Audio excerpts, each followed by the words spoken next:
In reply, I could tell you a story that's very popular with philosophers. It's the story of the black and white room. It was invented by an Australian philosopher called Frank Jackson, and what he imagines is a scientist called Mary, who is an expert on colour vision, on the whole physical basis of colour vision.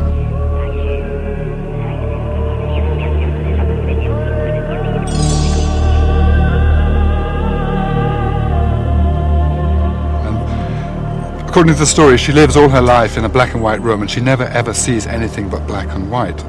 Okay, she knows everything there is to know about the physics of colour vision and what happens in the brain when someone's in front of a red wall, say.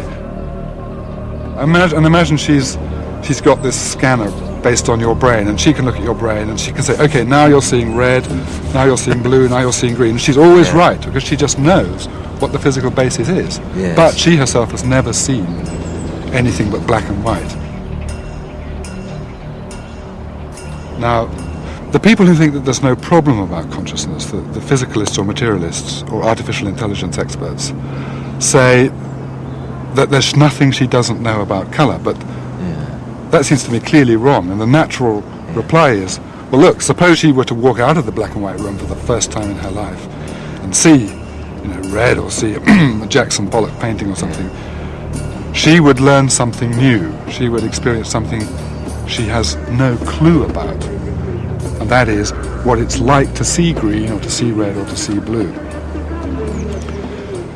Nothing in her science can have given her any basis for knowing what that's like.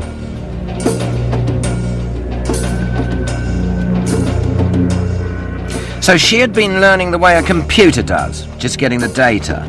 Now, if the philosophers were right, sure, she'd only really know what colours were like when she saw them. But if Minsky was right, she would already be conscious of colour. It seemed there were two possible endings to this story.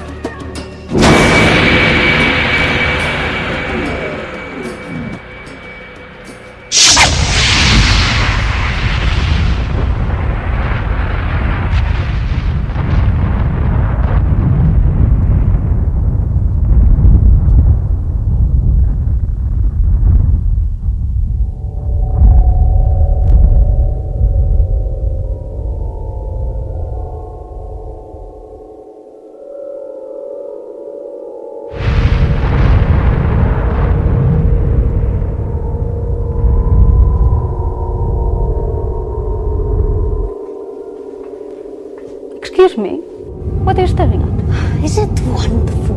Well, it's odd. No, the colors. What? Can you see them? Of course I can see them. So what?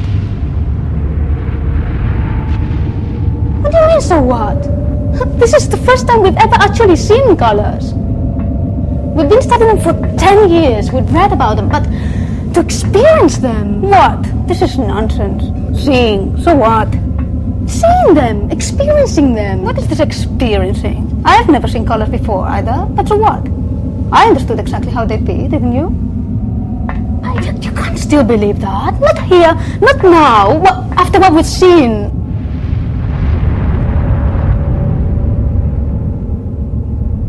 It seems to me quite extraordinary that people can think that there's nothing she doesn't know about colour. I'd say there's just about everything she doesn't know about colour, about what it's like. Yeah. Understanding isn't the same as experiencing.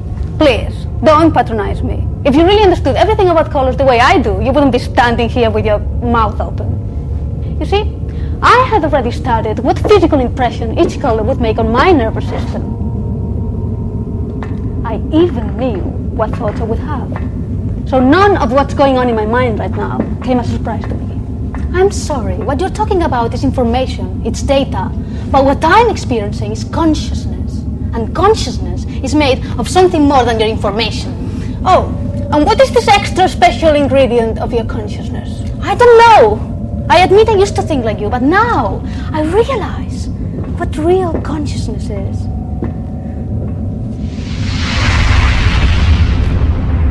I have it. Oh, and I suppose I don't. Well, if you're really serious that nothing has changed for you, then maybe no, you're not really conscious. Not conscious. Maybe you're an android. How sad. Of course I am conscious. You don't have to be a teary-eyed mystic to be conscious. God, I hate people like that. The ladies in the black and white room would always be in two minds.